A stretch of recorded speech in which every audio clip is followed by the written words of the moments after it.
आज हमारे भारत के 7वें प्रधानमंत्री स्वर्गीय राजीव गांधी जी की जयंती का आज शुभ अवसर है। मैं सबसे पहले आज उनकी जयंती के इस अवसर पर उन्हें मैं सादर नमन करता हूँ। साथियों, राजीव गांधी जी ने राजीव गांधी जी को जब हम याद करते हैं तो एक बहुत ही सहज व्यक्तित्व, जिन्हें ईश्वर ने बहुत कम समय राजनीति में काम करने का अवसर दिया। बहुत कम समय में उन्होंने उन्होंने जो देन जो इस देश को जो उन्होंने दिया है, निश्चित रूप से वो उसे सदियों तक याद किया जाएगा। और बहुत ही साधारण जीवन जीने वाले, बहुत ही असाधारण व्यक्तित्व के मालिक थे राजीव गांधी। और राजीव गांधी को जब हम याद करते हैं तो उनका जो एक स्वाभाविक जो उनका व्यक्तित्व था, तो वो गैर राजनीतिक व्यक्तित्व के मालिक थे। वो कभी राजनीति में आने का, जैसा कि उनकी जीवनी की कई किताबों में आप पढ़ेंगे, तो आपको समझ में आएगा कि वो राजनीति में आने की उनकी रुचि नहीं थी, और परिस्थितिवश उन्हें राजनीति में आना पड़ा। लेकिन आप देखेंगे नए भारत उनके उनके मन में जो विचार था भारत को लेकर, बहुत ही देश की बहुत ही मूलभूत चीजों की ओर उन्होंने उन्होंने ध्यान आकृष्ट किया, जो जिसे शायद कई मायनों में छोड़ा जाता रहा है। लेकिन उन चीजों पर राजीव गांधी जी ने ध्यान दिया। सबसे पहले उन्होंने, देखिए, भारत के युवाओं को उन्होंने बहुत ही तेजी से अपनी ओर आकृष्ट किया, क्योंकि उन वो समझते थे देश के नेचर को, समझते थे देश की मांग को समझते थे वो। इसलिए उन्होंने युवाओं को अपनी ओर आकृष्ट किया। सबसे पहले उन्होंने ये 18 वर्ष की आयु जो उन्होंने की, मतदान करने की आयु जो 18 वर्ष की, बहुत सोच समझ के, और बहुत ही उनका शानदार एक निर्णय रहा, जिससे कि युवाओं में काफी उत्साह भी रहा और युवाओं में एक जिम्मेदारी का भी भाव आया। दूसरी महत्वपूर्ण बात कहूंगा, दूर संचार क्रांति को जो उनका सपना था, आधुनिक भारत का जो सपना उन्होंने देखा, और वो निश्चित रूप से वो फलीभूत तभी हो सकता था जब हम औद्योगिक रूप से, जब हम दूर संचार की क्रांति, जो आज आज तथाकथित कुछ हमारे भाजपाई आज हंसते हैं, आज जिस फेसबुक, जिस सोशल मीडिया का वो जो आज ये लोग उपयोग करके कांग्रेस को, राजीव गांधी जी को, चाहे इंदिरा गांधी जी को, चाहे नेहरू जी को, आज ये एक माहौल बनाने का काम आज सोशल मीडिया के माध्यम से कर रहे हैं। उन्हें ये बात याद होना चाहिए कि आज वो सिर्फ वो ये करने में सफल इसलिए हो पा रहे हैं क्योंकि दूरसंचार क्रांति में जो क्रांति आई, वो राजीव गांधी की सोच का परिणाम था। साथियों, पंचायती राज, त्रिस्तरीय व्यवस्था, जिसमें कि आज लाखों लोग जो है प्रत्यक्ष और अप्रत्यक्ष रूप से वो चुन कर आ रहे हैं, और देश की में महत्वपूर्ण भूमिका निभा रहे हैं पंचायतों को चलाने में, चाहे देश को चलाने में। एक से एक जो आज जो हमें जो नेता दिखाई पड़ते हैं, चाहे किसी भी पार्टी के हो, वो पंचायती राज की देन है। जो त्रिस्तरीय पंचायती व्यवस्था है, उसका सपना भी राजीव गांधी जी नहीं देखा था। बहुत ही शानदार व्यक्तित्व था, बहुत ही कम अवसर मिला उन्हें राजनीति में काम करने का।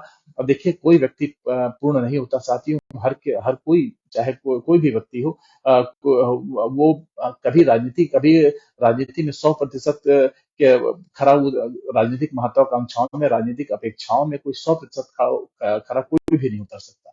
लेकिन राजीव गांधी जी जैसा व्यक्ति जो बहुत ही कम समय में, बहुत ही कम सालों में, जो देश की नब्ज को जो पा चुके थे, वो देश की नब्ज को टटोल चुके थे। मैं पुराना, आप भी जब उनका कोई कार्यक्रम देखते होंगे, जब चुनाव प्रचार में जब निकलते थे, कितने सहज भाव से, कितने उनमें उनमें इतने साधारण तरीके से वो लोगों से मिलते थे कि आम आम लोग उन्हें अपने आप को जुड़ाव महसूस करते थे, आम लोगों से इतने आसानी से कनेक्ट हो जाते थे, सिर्फ इसलिए क्योंकि मुझे ऐसा लगता है कि राजीव गांधी बहुत ही दिल से काम करने वाले नेता थे। वो हमेशा उनकी वो बहुत ज्यादा दिमाग का इस्तेमाल नहीं करते थे कोई भी निर्णय को लेकर हो, और इसीलिए अपनी कमियों को भी स्वीकार करने की क्षमता उनमें थी।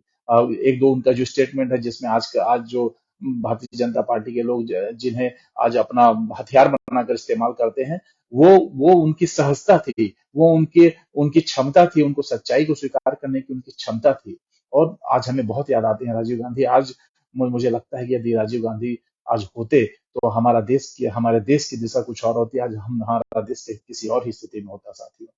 तमाम आरोप हैं, आरोप लगाने वाले तो आरोप लगाते हैं, वो तो हर आज भारतीय जनता पार्टी के लोग तो हर चीज के लिए नेहरू और गांधी परिवार को आज जो जिम्मेदार ठहराते हैं, ये तो उनकी उनकी मानसिकता को, उनकी ओछी मानसिकता को दर्शाता है। लेकिन उन्हें भी तटस्थ होकर सोचना चाहिए कि यदि कोई उपलब्धि है, यदि कोई नेता इस देश के लिए जो शहीद हुआ है, उसके बारे में कम से कम इस तरह की ऐसी कोई बात नहीं होनी चाहिए जिससे कि जिससे कि एक गलत संदेश जाए। और मेरा यही कहना है, आज आज जो हम जिस स्थिति में रह रहे हैं, आज जो वर्तमान स्थिति में जिस जिस स्थिति में आज देश चल रहा है, मैं नहीं समझता कि आज आज लोकतांत्रिक संस्थाएं जो है वो अच्छे से काम कर रही हैं। बहुत विकट स्थिति है, चाहे वो मणिपुर की स्थिति हो, चाहे हरियाणा की स्थिति हो, चाहे कुछ वर्ष 2 वर्ष पहले चाहे दिल्ली की बात हो।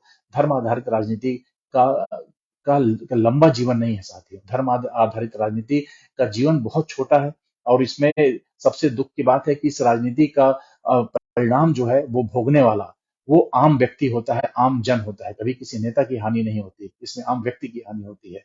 तो देश को इस तरह से नहीं चलाया जा सकता। धर्म आधारित राजनीति का उम्र बिल्कुल ज्यादा नहीं है। धीरे से लोग समझेंगे, आज नहीं तो कल समझेंगे, और समझ रहे हैं बहुत तेजी से। आज देश के कि देश बदल रहा है। आज युवा, हमारा भारत जो है युवाओं का देश है, और युवा भी अब समझ रहे हैं कि सबसे पहले रोजगार की बात होनी चाहिए, सबसे पहले आम लोगों के जीवन स्तर ऊंचा उठाने की बात होना चाहिए, सबसे पहले मूलभूत सुविधाओं के विस्तार की बात होनी चाहिए, स्वास्थ्य की बात होनी चाहिए, शिक्षा की बात होनी चाहिए। आज के युवा जो है बहुत ही समझदार हैं, और आने वाला समय भारत के युवाओं का देश है। अब आने वाला समय युवाओं के लिए है।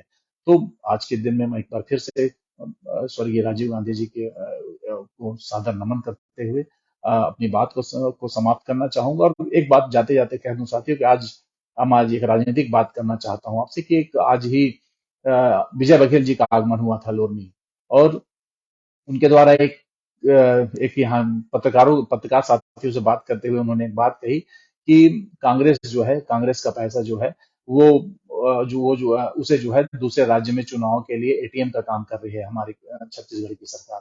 तो इस बार ये जवाब मैं देना चाहता हूं कि उन्हें तो विजय बघेल जी को शर्म आना चाहिए। कम से कम आज के दिन तो ये बात नहीं कहते, क्योंकि आज ही हमारे क्षेत्र, हमारे यशस्वी मुख्यमंत्री भूपेश बघेल जी ने 2055 करोड़ रुपए वो सीधा आम किसानों के खाते में डाले हैं, हमारे युवा मितान के साथियों के खाते में डाले हैं, भूमिहीन हमारे जो मजदूर हैं उनके खाते में डाले हैं। तो हमारी सरकार तो सीधे सीधे, इसमें कहीं कोई नहीं है, इसमें तो कोई लुकाव छिपाव की बात ही नहीं है। सीधे सीधे हमारी सरकार, हमारे नेता भूपेश बघेल सीधे आम लोगों के खाते में पैसा डाल रहे हैं।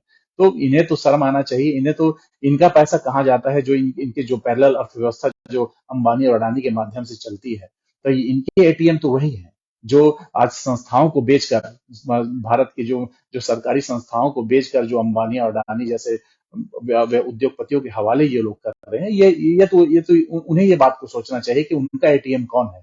और ये बोलना तो छत्तीसगढ़ के का एक एक बच्चा जानता है, छत्तीसगढ़ के एक एक लोग जानते हैं, पूरा भारतवर्ष जान रहा है कि हमारे नेता, हमारे हमारे मुखिया, हमारे मुख्यमंत्री किस तरह से काम कर रहे हैं। आप देखिए, हर एक लोग, चाहे वो किसान, मजदूर, हर हर वर्ग आज खुश है। चाहे कोई भी वर्ग का व्यक्ति हो, चाहे उठा के जितनी योजनाओं को देख लीजिए, एक योजनाओं पर एक उंगली नहीं उठा सकते ये लोग। आज छत्तीसगढ़ मुद्दा विहीन है, छत्तीसगढ़ की भाजपा भटकी हुई है। आज इधर इधर ये लोग गोल मटोल बात कर रहे हैं, इनकी बात में कहीं कोई तथ्य नहीं है, सिवाय राजनीतिक प्रोपेगेंडा के अलावा इनके पास कोई मुद्दा ही नहीं है, मुद्दा विहीन है। और तरस आता है इनके ऊपर कि एक आध आंदोलन हम भी चाह रहे हैं, पिछले 5 वर्षों में हम खुद चाह रहे हैं कि एक आध इनका ठीक ठाक कोई आंदोलन तो हम देखें, लेकिन आज तक हमें कोई एक आंदोलन देखने को नहीं मिलता। केवल व्हाट्सएप और फेसबुक यूनिवर्सिटी के ये लोग मेंबर हैं, और केवल इनकी सारी सारी बातें, सारे सारे आंदोलन, सारी बातें इनके फेसबुक और व्हाट्सएप तक ही सीमित है। तो इन्हें भी मैं बोलना चाहूंगा कि ये लोकतंत्र है। छत्तीसगढ़ की जनता जाग चुकी है, जान चुकी है। छत्तीसगढ़ ने पिछले 5 वर्ष में ऐसा नेतृत्व, ऐसा करिश्माई नेतृत्व देखा है कि मुझे नहीं लगता कि आने वाले 25 साल तक इनका कोई चांस है। तो विजय बघेल जी को मैं एक सलाह देना चाहूंगा कि कम से कम किसी और दिन ये बात करते, कम से कम आज के दिन तो ये बात नहीं करते। और यहाँ जो कुछ भी वो टटोलने आए हैं, निश्चित रूप से यहाँ के भाजपाई हताश हैं, और विजय बघेल जी को यहाँ कुछ नहीं मिलेगा। वो चाहे जितना भी घोषणा पत्र बना ले, कांग्रेस के घोषणा पत्र के आगे उनके घोषणा पत्र झूठ ही साबित होगा, क्योंकि 15 साल झूठ के दम पे इन्होंने सरकार चलाई है।